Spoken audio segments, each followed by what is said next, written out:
Assalamualaikum warahmatullahi wabarakatuh. Bismillahirrohmanirrohim. Segala puji hanya milik Allah, Tuhan semesta alam, Zat yang maha menyembuhkan, maha membuka jalan di tengah gelapnya kebingungan, dan maha menenangkan di saat hati penuh beban. Semoga kita semua yang mendengarkan ini selalu diberikan kesehatan lahir dan batin, dimudahkan segala urusan, dilimpahi rezeki yang barokah, dan dijauhkan dari segala kesempitan hidup. Amin ya robbal alamin. Sahabat semua, pernahkah kamu berada di titik paling lelah dalam hidupmu? Saat napas terasa berat, bukan karena fisik yang lemah, tapi karena pikiran yang sesak. Ketika kamu merasa semua usaha sudah dilakukan, tapi hasil tak kunjung datang. Pernah merasa seperti itu? Kalau iya, maka dengarkan ini baik-baik. Karena hari ini, kita akan mengupas satu rahasia luar biasa dari seorang tokoh besar yang namanya tak pernah padam dalam sejarah keilmuan dunia. Ialah Ibnu Sina. Namun, kali ini kita tidak akan bicara tentang kejeniusannya dalam dunia medis atau filsafat, melainkan tentang satu teknik yang sederhana, tapi mampu menyembuhkan bukan hanya paru-parumu, tapi juga hatimu. Bayangkan jika sebuah teknik pernapasan yang sering kita abaikan, ternyata bisa mengobati stres, kecemasan, bahkan membuka kembali jalan harapan yang selama ini kamu pikir sudah buntu. Sahabatku, setiap hari kita bernapas, tapi jarang kita sadari bahwa di balik tarikan napas itu, tersimpan kunci ketenangan hidup. Ibnu Sina pernah mengajarkan bahwa pernapasan bukan sekadar fungsi tubuh, tapi juga jembatan menuju kejernihan jiwa. Dan inilah yang akan kita gali hari ini, rahasia pernapasan Ibnu Sina, teknik yang bisa menyembuhkan paru-paru dan pikiranmu. Coba luangkan waktumu beberapa menit saja. Tarik napas perlahan, hembuskan. Bayangkan jika napasmu hari ini bukan hanya untuk bertahan hidup, tapi juga untuk membuka jalan menuju hidup yang lebih bermakna. Karena sesungguhnya, yang paling sakit bukan tubuh, tapi pikiran yang penuh sesak karena luka yang belum sembuh. Yang paling lelah bukan langkah kaki, tapi hati yang kehilangan arah. Dan hari ini, kamu tidak sendirian. Bersama-sama kita belajar dari hikmah yang ditinggalkan oleh Ibnu Sina. Karena ilmu beliau bukan hanya untuk orang zaman dulu, tapi justru sangat relevan untuk kita yang sedang berjuang di zaman yang serba cepat, penuh tekanan, dan tak jarang membuat kita lupa siapa diri kita sebenarnya. Maka, sahabatku, tuliskan hajat atau doa terbaikmu di kolom komentar. Kita semua akan saling mengaminkan. Karena mungkin, lewat tulisan dan doa yang sederhana, ada takdir besar yang berubah.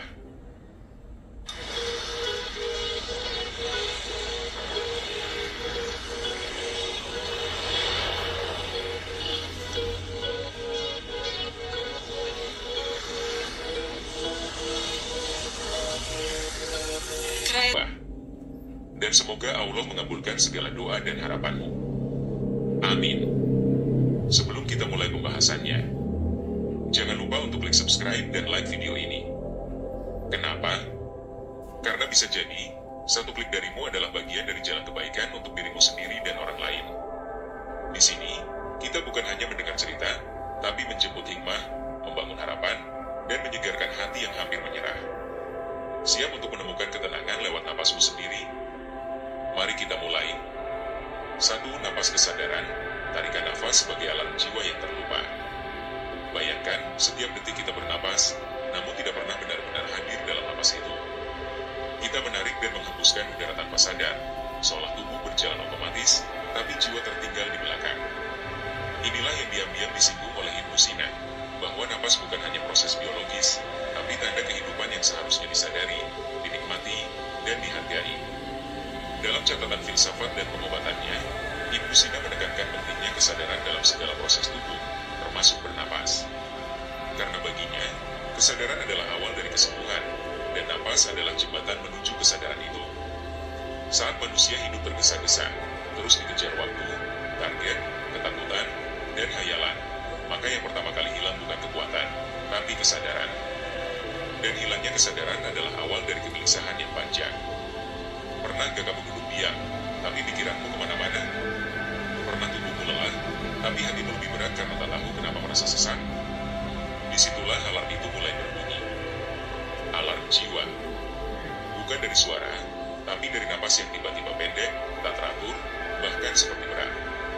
Sahabat, sadarkah kamu? Itu adalah cara tubuhmu bicara. Cara hatimu mengadu. dan cara jiwamu memanggilmu kembali. Maka berhentilah sejenak. Tarik napas perlahan, tahan, hembuskan, dan dengarkan tubuhmu. Dengarkan hatimu. Dengarkan hidupmu. Tarikan napas yang disadari bisa mengubah suasana hati. Helaan napas yang penuh kesadaran bisa menghentikan kekacauan pikiran. Dan ini bukan teori kosong. Ilmu modern hari ini baru membuktikan apa yang sudah diajarkan Ibnu Sina berabad-abad lalu, bahwa pernapasan sadar mengaktifkan sistem saraf parasimpatik yang membuat tubuh kita merasa tenang, pikiran menjadi jernih, dan emosi menjadi lebih stabil. Lalu mengapa kita tidak mengamalkannya? Karena kita terlalu sibuk, terlalu terburu-buru, dan terlalu jauh dari keheningan. Kita mengira kelelahan harus diatasi dengan liburan jauh, padahal cukup dengan duduk sejenak dan menyadari napas kita sendiri. Inilah inti dari napas kesadaran menurut Ibnu Sina, bukan sekadar bertahan hidup, tapi hadir dalam hidup. Mulai hari ini, coba latih dirimu. Setiap kali kamu merasa tertekan, tidak perlu langsung mencari solusi, cukup tarik napas panjang dan hadirkan kesadaran. Aku masih hidup. Aku masih bisa bernapas. Maka aku masih bisa berjuang. Dan percayalah, itu sudah cukup untuk menyalakan kembali nyala semangat yang hampir padam. 2. Irama nafas, irama takdir, mengatur nafas untuk mengatur emosi. Takdir, bagi banyak orang, adalah sesuatu yang misterius. Kita sering bingung, mengapa takdir terasa begitu berat? Mengapa emosi kita meledak-ledak, hati mudah tersulut, marah tanpa sebab, sedih tanpa akhir? Ibnu Sina memandang hal ini dari cara yang amat bijak dan sederhana. Beliau meyakini bahwa tubuh dan jiwa manusia seperti alat musik. Jika salah satu senarnya terlalu tegang atau terlalu kendor, maka iramanya akan sumbar. Dan tahukah kamu apa yang menentukan irama itu? Nafas. Nafas yang teratur, tenang, dan penuh kesadaran akan melahirkan ketenangan batin. Sebaliknya, napas yang pendek-pendek, terburu-buru, tak terarah menciptakan kecemasan, amarah, dan bahkan kemurungan yang dalam. Pernah kamu merasa ini marah tiba-tiba? Atau panik tanpa sebab? Coba perhatikan nafasmu saat itu. Cepat, dangkal, dan tanpa kendali. Itulah sebabnya, dalam pengobatan klasik Ibnu Sina, pengaturan nafas dijadikan terapi utama untuk gangguan emosi. Saat seseorang didera kesedihan, ia diajak duduk, diajari menarik napas perlahan, menahannya dengan tenang, lalu menghembuskannya seutuhnya. Bukan sekadar terapi fisik, tapi itu adalah cara menyelaraskan kembali irama dalam dirinya. Luar biasa, bukan? Bagaimana sesuatu yang terlihat begitu remeh, ternyata menjadi kunci kestabilan hidup. Hari ini, kita hidup dalam dunia yang cepat. Serba instan, serba terburu, serba ingin segera. Tapi jiwa manusia tidak diciptakan untuk dipacu terus-menerus. Jiwa butuh jeda, butuh ritme, butuh napas. Dan Ibnu Sina mengajarkan bahwa mengatur nafas adalah cara kita mengatur takdir kecil dalam keseharian. Bayangkan, dengan hanya mengatur napasmu, kamu bisa menahan amarah yang bisa menghancurkan hubunganmu. Dengan hanya menarik nafas lebih panjang, kamu bisa meredakan panik yang bisa merusak keputusan pentingmu. Dengan hanya menyadari napas, kamu bisa menyelamatkan hari itu dari kerusakan yang lebih besar. Bukankah ini luar biasa? Sahabatku, jangan remehkan kekuatan napas. Karena irama napasmu akan menjadi irama hidupmu. Jika napasmu teratur, maka hidupmu pun akan terasa terarah. Jika napasmu damai, maka jiwamu pun akan ikut damai. Dan disinilah, Ibnu Sina meninggalkan pelajaran yang sangat dalam untuk kita semua. Barang siapa menguasai napasnya, maka ia sedang menata ulang takdir emosinya. Jadi mulai hari ini, ketika emosi mulai naik, jangan buru-buru menyalahkan orang lain. Jangan langsung menyalahkan nasib, tapi lihat dulu napasmu. Atur, tenangkan, iringi dengan zikir dalam hati. Napasmu bukan hanya menyuplai oksigen untuk paru-paru, tapi juga menyuplai ketenangan untuk jiwamu. Dan disinilah letak keajaiban yang sering kita lupakan. Tak perlu pergi jauh untuk menemukan ketenangan. Cukup masuk ke dalam diri lewat irama napas yang kau sadari. Sahabat, ini baru permulaan. Kita baru membuka 2 dari 5 rahasia luar biasa dari teknik pernapasan Ibnu Sina. Di pembahasan selanjutnya, kita akan memasuki bagian yang lebih dalam lagi. Bagaimana pernapasan yang bisa mengalahkan kecemasan. Dan bagaimana hela nafas bisa diarahkan untuk menyambungkan paru-paru dengan tujuan hidupmu.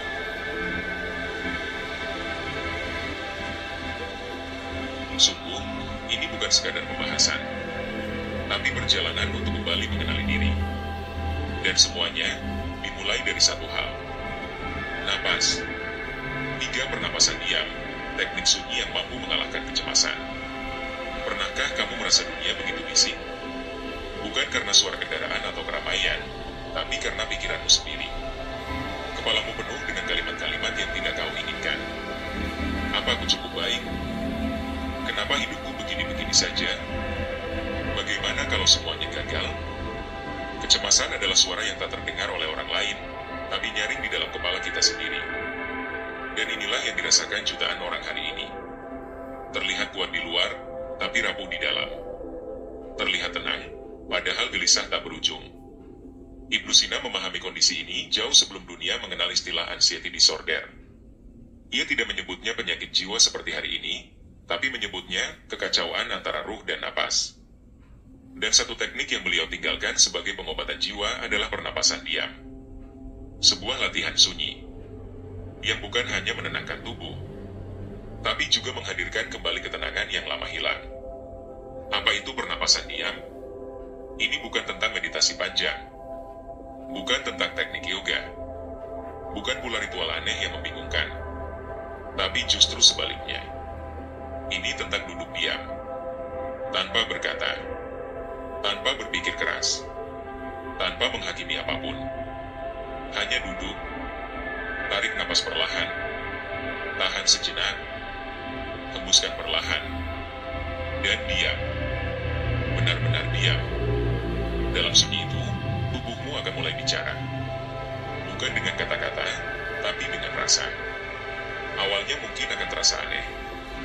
Mungkin akan muncul suara-suara pikiran. Apa ini berguna? Kenapa aku malah makin gelisah?